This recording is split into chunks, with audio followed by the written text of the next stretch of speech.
November 6, 1956, 11:45 a.m., Washington, D.C. Inside the limestone fortress of the United States Treasury Building. The air is cool and still. It smells of polished wood, old paper, and institutional power. The kind of place where decisions are made quietly, without shouting, yet echo across continents. 6,000 miles away, in London, the British Empire is burning. Not from bombs or artillery, but from something far more lethal: money running out. Sir Harold Macmillan, Chancellor of the Exchequer, stands in his office gripping a telephone receiver so tightly that his knuckles have gone white. Macmillan is not a small man in history. He is an Edwardian aristocrat, raised on the unshakable belief that there is a natural order to the world, that Britain rules the seas and America pays the bills. But on this Tuesday morning, that natural order is dissolving in real time. On the other end of the line is George Humphrey, the United States Secretary of the Treasury. The conversation is not polite. It is not diplomatic. There are no pleasantries, no reassurances, no carefully chosen words.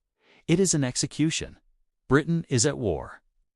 3 days earlier, British and French paratroopers had dropped into port, said, launching an invasion to seize the Suez Canal. Militarily, the operation is working. The Egyptian army is retreating. Royal Marines are advancing street by street. On the map spread across London war rooms, victory appears not just possible, but imminent.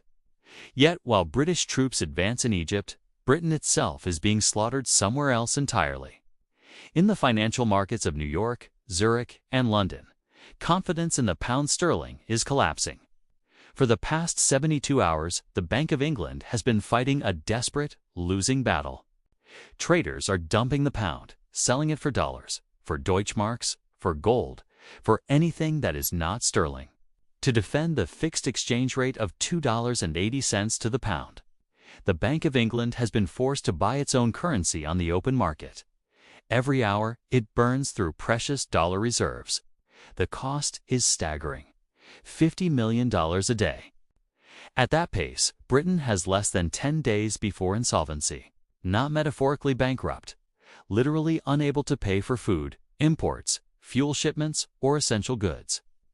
The empire that once financed half the world is on the verge of being unable to feed itself. Macmillan knows the arithmetic. And he knows there is only one place left to turn. He begs Washington. That phone call did not just end a war. It ended an illusion. For 200 years, Britain had believed that power flowed from steel and gunpowder from fleets, colonies, and red lines on maps. The Royal Navy ruled the oceans. The pound sterling ruled global trade. These two facts had always moved together, reinforcing each other. But on November 6, 1956, that relationship was exposed as a lie. Because Britain did not lose at Suez on the battlefield. Its soldiers were advancing. Its paratroopers were holding their objectives. Its generals were reporting success. If this had been the 19th century, the story would have ended there, with a victorious empire imposing terms on a weaker nation. Instead, the war ended in a cabinet room in London, triggered by a balance sheet in Washington. This is the central truth of the modern world. Power is no longer measured by how many battleships you own, but by how much debt you can service. The United States did not need to fire a single shot at British forces in Egypt. It did not need to send aircraft carriers or threaten military confrontation. Simply leverage something far more decisive: control over liquidity, control over dollars, control over the global financial system that Britain itself had helped create, but no longer dominated. To understand how Britain reached this point, how the pound became so fragile, how the United States gained the ability to collapse an ally's economy with a single phone call, we have to go back to the moment the fatal wound was first inflicted. Not in 1956, not even during the Cold War, but in 1940, when London was on fire and Britain stood alone against Nazi Germany. This is where the myth begins. The popular story tells us that the United States rushed to the aid of its English cousins, that America. Seeing Britain's heroic resistance stepped in out of shared values and common destiny. The financial reality was far colder. By late 1940, Britain was not being helped. It was paying. Every rifle, every aircraft, every barrel of oil purchased from American factories was bought with cash, paid in gold and US dollars. Britain was liquidating centuries of accumulated wealth simply to stay alive for another month. By December 1940, the vaults of the Bank of England were effectively empty. The gold was gone, the dollars were gone, and Winston Churchill knew exactly what that meant. In one of the most desperate letters ever sent by a British Prime Minister, Churchill wrote to President Franklin D. Roosevelt, "The moment approaches when we shall no longer be able to pay cash for shipping and other supplies." This was not rhetoric. It was an admission of financial collapse. Roosevelt wanted to help, but he was constrained. The American public was deeply isolationist. Congress had no appetite for entering another European war. And behind the scenes, the U.S. Treasury saw something else entirely, an opportunity. America would supply Britain, but not for free, and not without conditions that would permanently reshape the global order. Before Congress would approve what became known as Lend-Lease, the United States demanded a gesture of good faith. That gesture would not be symbolic. It would be financial. And it would mark the beginning of the dismantling of the British Empire, asset by asset. Before a single crate of weapons could be shipped under Lend-Lease, the United States Treasury made its position unmistakably clear. Britain would not simply receive aid, it would have to pay, not just in money, but in ownership. The demand from Washington was framed as a gesture of good faith, but in reality it was something far more severe. Britain was required to liquidate its most valuable overseas assets, particularly those located inside the United States itself. The logic was brutal and simple. If Britain wanted American support, it would first have to prove that it was willing to sell pieces of its commercial empire to cover the cost of survival. The target the Treasury chose was not random. They selected American Viscose Corporation, a U.S.-based subsidiary of Courtaulds, one of Britain's largest and most powerful industrial firms. American Viscose was not a marginal holding. It was the largest producer of rayon artificial silk in the world, a cornerstone of modern textiles, a strategic industrial asset, conservatively valued at $120 million at the time, more than $2 billion in today's money. It was a crown jewel of British industry. The message from U.S. Treasury Secretary Henry Morgenthau was unambiguous. Sell it, or there will be no Lend-Lease, and you must sell it now. Britain had no leverage. Its gold reserves were gone. Its merchant shipping was being sunk faster than it could be replaced. And without American supplies, defeat was only a matter of time. So the British government forced Courtaulds to sell. Because the sale was coerced, the financial predators immediately sensed blood. Wall Street bankers knew the British negotiators had a gun to their heads. There would be no competitive bidding, no patience, no fair valuation. The result was a textbook fire sale. American Viscose was sold for just $54 million, less than half of its conservative value. Billions of dollars in modern terms were wiped away in a single transaction. British officials involved in the negotiations later wrote that they were physically sickened by the deal. They understood exactly what had happened. This was not partnership. It was liquidation under duress, and it did not stop there. By the end of World War II, Britain had sold more than $1.1 billion worth of overseas investments. Factories, railways, utilities, and financial holdings painstakingly accumulated over generations. The nation that had once been the world's banker had been reduced to the world's forced seller. But the United States was not merely stripping assets. It was dismantling a system. The financial architecture that had allowed Britain to dominate global trade, the pound sterling, imperial preference, and colonial currency controls was being methodically taken apart. And this systematic dismantling reached its climax not on a battlefield, but in a luxury hotel in the mountains of New Hampshire. In July 1944, as the war still raged, 730 delegates from 44 nations gathered at the Mount Washington Hotel in Bretton Woods to design the post-war global economy. On paper, it was a multilateral conference. In reality, there were only 2 men in the room who mattered. When the delegates arrived at Bretton Woods in July 1944, the war was not yet over, but its outcome was no longer in doubt. The question was no longer who would win, it was who would write the rules of the peace. Britain arrived, weakened, indebted, and exhausted.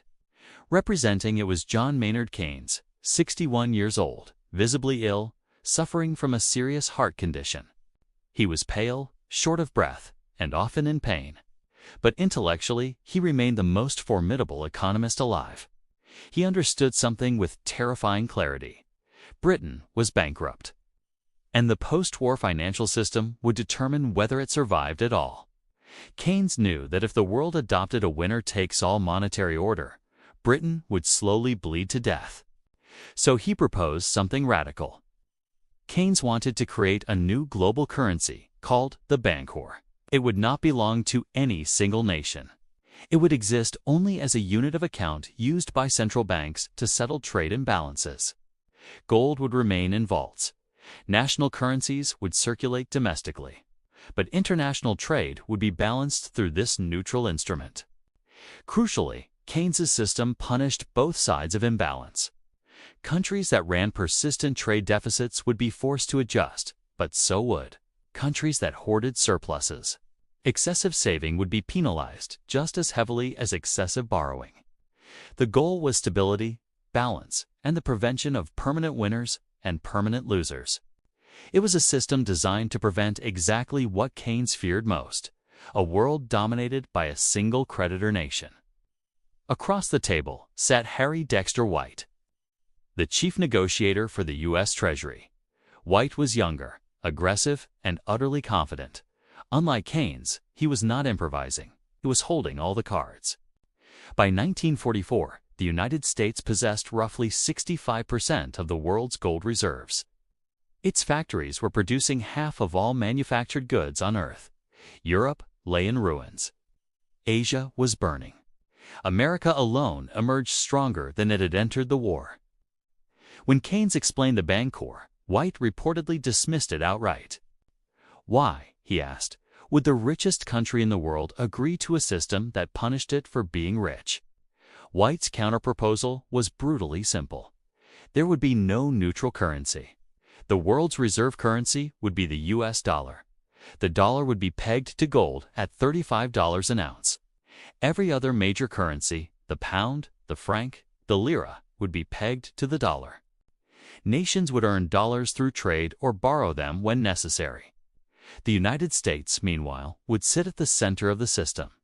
Keynes fought for 3 weeks. He used every tool he had: logic, rhetoric, persuasion, and warning. He told the delegates that this arrangement would grant the United States an exorbitant privilege: the ability to pay its international obligations by issuing its own currency, while other nations would have to earn or borrow dollars the hard way. But Keynes was fighting gravity. Britain needed American money to survive the transition from war to peace. Walking away from Bretton Woods would mean financial isolation and likely collapse. There was no alternative system waiting in the wings. In the end, Keynes signed. The Bretton Woods Agreement was ratified. The dollar was crowned king. The pound sterling was demoted to a satellite currency orbiting American power. Keynes returned to London a broken man. Publicly, he told Parliament that he had secured the best deal possible under the circumstances. Privately, he was deeply afraid.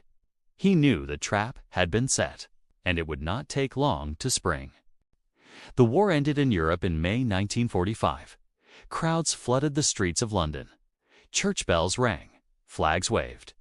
For a brief moment, it felt as though Britain had survived, battered, exhausted, but victorious. Inside the British Treasury, that euphoria lasted less than 48 hours.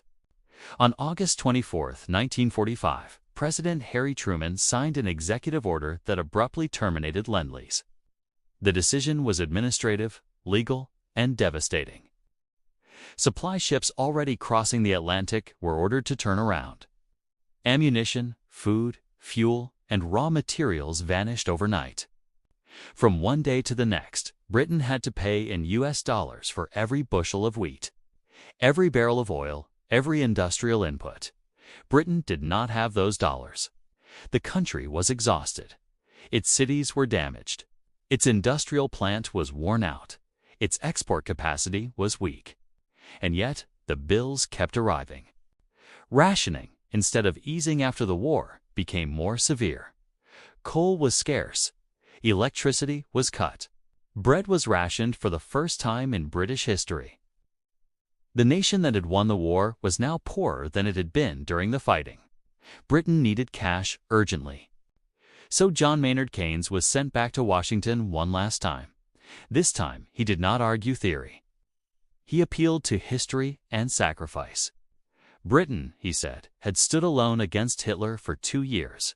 It had bled first. It had bought time for America. Keynes asked for a grant, $6 billion, not as charity, but as recognition of Britain's role in saving Western civilization. The answer was no. Business, the Americans replied, is business. Instead, the United States offered a loan, $3.75 billion, repayable over 50 years at 2% interest. On the surface, the terms looked generous. In reality, the danger was buried deep inside the agreement. It was called sterling convertibility. During the war, Britain had protected the pound through the sterling area. Colonies and trading partners were paid in pounds, but they were not allowed to exchange those pounds for dollars. Their sterling balances were trapped in London, forcing them to buy British goods and stabilizing the currency. The United States hated this system. American manufacturers wanted access to colonial markets. They wanted India, Australia, and Egypt buying Fords and Chevrolets, not British exports. So Washington made convertibility a condition of the loan. Within 1 year, Britain would make the pound freely convertible into dollars. Keynes warned that this was financial suicide. He argued that the moment convertibility was introduced, every holder of sterling around the world would rush to exchange it for American currency. Britain's reserves would vanish in weeks. The Bank of England would be helpless. The Americans dismissed the warnings. They said they believed in free markets. On July 15, 1947, Britain opened the window. What followed was worse than Keynes's worst nightmare. Sterling holders from Belgium, Argentina, France, and across the empire stampeded to convert their pounds into dollars. In June, Britain's dollar reserves had been stable. By late July, they were hemorrhaging $150 million a week. By mid-August, the situation was catastrophic. The entire $3.75 billion loan, intended to last 4 years, was almost gone in just 5 weeks. On August 20, 1947, after only 36 days, the British government slammed the window shut. Convertibility was suspended. The humiliation was total. The crisis exposed Britain's economy as a facade, sustained only by controls, restrictions, and American tolerance. The psychological damage inside the Treasury was profound. From that moment on, British policy was shaped by a single overriding fear: protect the reserves. Elected governments no longer answered primarily to voters. They answered to markets, to currency traders, to Washington. The empire still existed on maps, but its financial backbone had already snapped. As the 1950s began, a strange calm settled over Britain. On the surface, the country appeared to be recovering. In 1951, the Festival of Britain celebrated national ingenuity, modern design, and technological progress. In 1953, a young Queen Elizabeth II was crowned, ushering in what newspapers optimistically called a new Elizabethan age. The scars of war were still visible, but the mood was cautiously hopeful. To the casual observer, Britain looked like a great power regaining its footing. But inside the Treasury and the Bank of England, the reality was far more fragile. Every policy decision, domestic or foreign, was filtered through a single paralyzing constraint: the state of the reserves. Britain could no longer act freely. It could only act cheaply. Any action that risked a run on the pound was unthinkable. The first clear warning came not in Egypt, but in Iran. In 1951, Iranian Prime Minister Mohammad Mossadegh nationalized the Anglo-Iranian Oil Company, known today as BP. For Britain, this was an economic shock and a political insult. Iranian oil was a cornerstone of Britain's post-war energy supply and a vital source of foreign income. In the old imperial playbook, the response would have been immediate: gunboats, blockades, intervention. British military planners even drew up detailed invasion plans under the codename Operation Buccaneer, aimed at seizing the Abadan oil refinery, the largest in the world at the time. But there was a problem. The United States said no. President Harry Truman refused to back a colonial war. Without American diplomatic and financial support, Britain understood that it simply could not afford the operation. The cost in dollars, not in lives, was too high. Britain backed down. Instead, Washington proposed a cheaper alternative. In 1953, the CIA and MI6 jointly orchestrated a coup that removed Mossadegh from power. The oil continued to flow. The operation succeeded, but the lesson was unmistakable. Britain could no longer deploy military force independently. Its freedom of action now depended on American approval. Power had shifted, not dramatically, but decisively. Yet the man who became Prime Minister in 1955, Anthony Eden, refused to accept this new reality. Eden had been shaped by the 1930s. He believed that appeasement was the ultimate sin of statesmanship. To him, hesitation was weakness. When Gamal Abdel Nasser began to rise in Egypt, Eden did not see a modern nationalist leader navigating post-colonial politics. He saw a dictator, a new Mussolini. So when Nasser nationalized the Suez Canal in July 1956, Eden took it personally. The canal was not just a shipping route, it was the jugular vein of the British economy. Nearly 60% of Britain's oil passed through it. Eden told his cabinet, "We must have the canal. We cannot have Nasser's thumb on our windpipe." He began planning for war. And in doing so, he made a fatal miscalculation. Anthony Eden believed time was running out.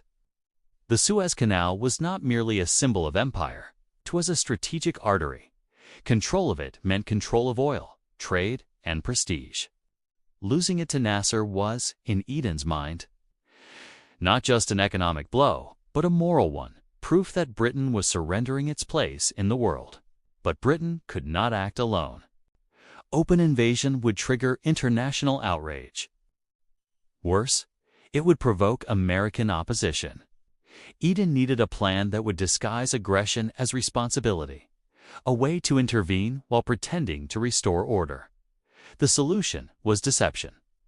In October 1956, representatives of Britain, France, and Israel met in total secrecy at a villa in the Paris suburb of Sèvres. Present were the British Foreign Secretary, the French Prime Minister, and Israel's Prime Minister David Ben-Gurion. What they signed was so explosive that Eden later ordered all British copies destroyed. It became known as the Protocol of Sèvres. The plan was elegant in its cynicism.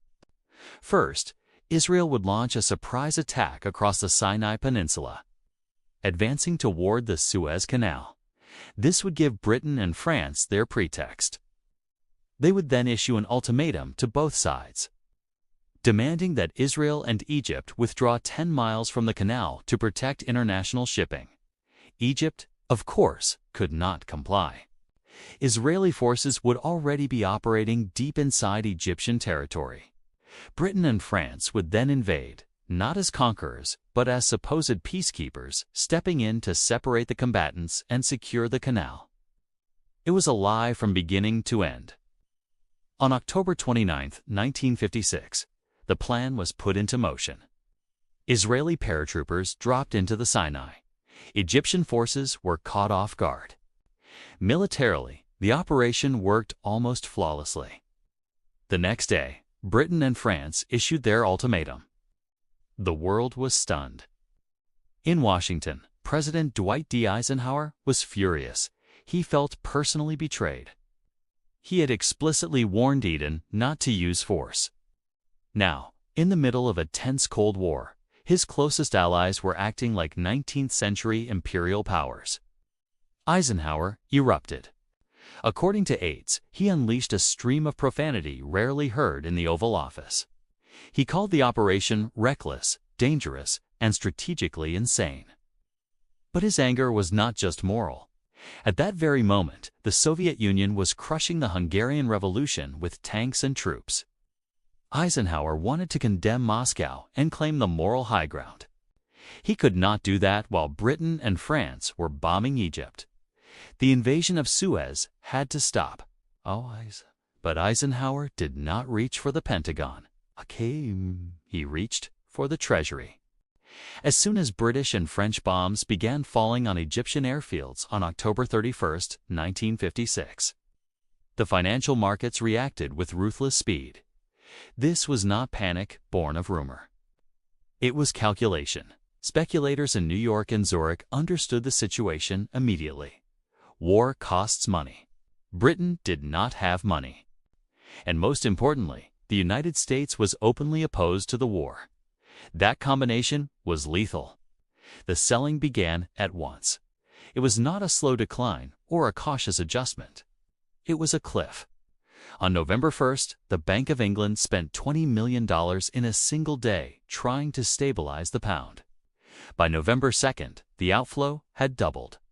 $50 million was gone. Then came the critical blow. On November 3rd, oil pipelines in Syria were sabotaged. Almost simultaneously, rumors spread that the Suez Canal had been blocked. The rumors were true. Nasser ordered 47 ships to be sunk in the canal, sealing it shut. For Britain, this was catastrophic. Without the canal, oil now had to be purchased from the Western Hemisphere and shipped around Africa at vastly higher cost. And that oil could only be paid for in US dollars. Demand for dollars spiked overnight. The pound began sliding toward the bottom of its permitted trading band, $2.70, a level that threatened to break the entire Bretton Woods system. Inside the Bank of England, Governor Cameron Cobbold watched the ticker tape with growing horror. He picked up the phone and called Chancellor Macmillan. "We are bleeding to death," he said. "At this rate, we have weeks, maybe less. If this continues, we will have to devalue." Devaluation was the ultimate nightmare. It would instantly make imports more expensive. Food, fuel, and raw materials would surge in price by 20 or 30% overnight. Inflation would explode. The sterling area would unravel. London's role as a global financial center would be finished. Macmillan panicked and looked again to Washington. Britain still had an unused IMF quota of $1.3 billion. Technically, this was Britain's own money. Surely, Macmillan reasoned, even an angry ally would not deliberately bankrupt a partner in the struggle against communism. He requested an emergency IMF meeting.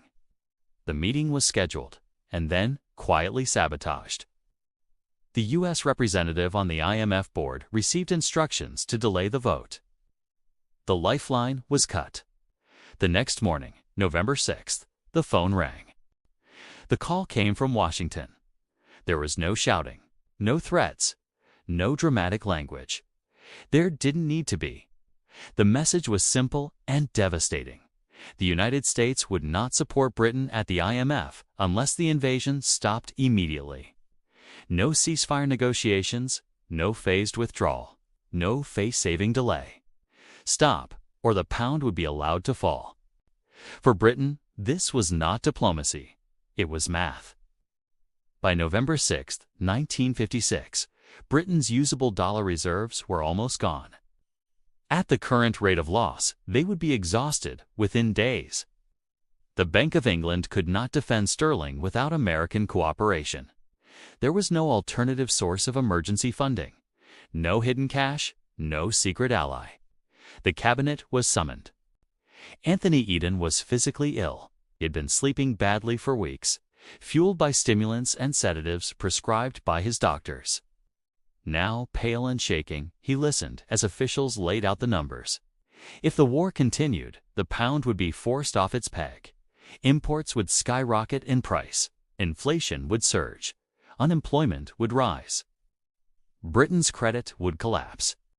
The sterling area would fragment, and all of it would happen fast. This was not a long, drawn-out decline. This was a financial heart attack. There was no military solution. British and French forces were winning on the ground. Port Said had been taken. The Canal Zone was within reach. None of it mattered. On the evening of November 6th, Eden addressed the House of Commons and announced a ceasefire.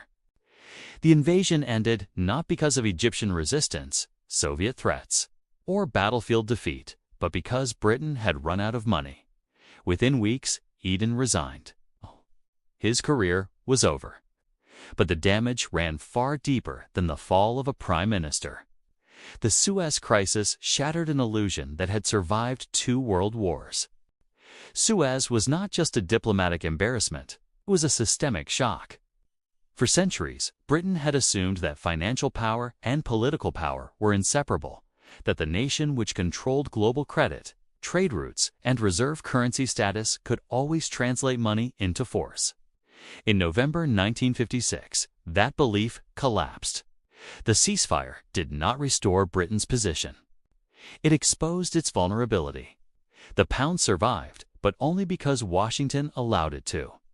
From that moment forward, sterling existed on American permission. The consequences were immediate and irreversible. Within months, Britain accelerated the dismantling of its empire. Colonies that might once have been defended at great cost were now liabilities, sources of instability rather than strength. Military commitments east of Suez were reassessed, then abandoned. By the late 1960s, Britain formally withdrew from its major bases in the Middle East and Asia. The phrase east of Suez became shorthand for a world Britain no longer dominated. Financial policy changed too. No British government after 1956 would ever again launch a major military operation without explicit American backing. This was not written into law. It did not need to be. The lesson had been learned at the deepest level of the state. The pound was devalued anyway in 1967. It was a delayed echo of Suez proof that the underlying Motsy weaknesses had never been resolved. London adapted, reinventing itself not as the banker of empire, but as the service hub of a U.S.-led financial system. The empire was gone. The city remained. And the United States emerged as something new in history, a superpower that could end wars not with armies, but with currency. Suez demonstrated that in the modern world, financial sovereignty is real sovereignty. Lose control of your reserves, your currency, and your access to credit. And your flag, your army, and your pride become irrelevant. Britain learned that lesson the hard way. The rest of the world has been studying it ever since.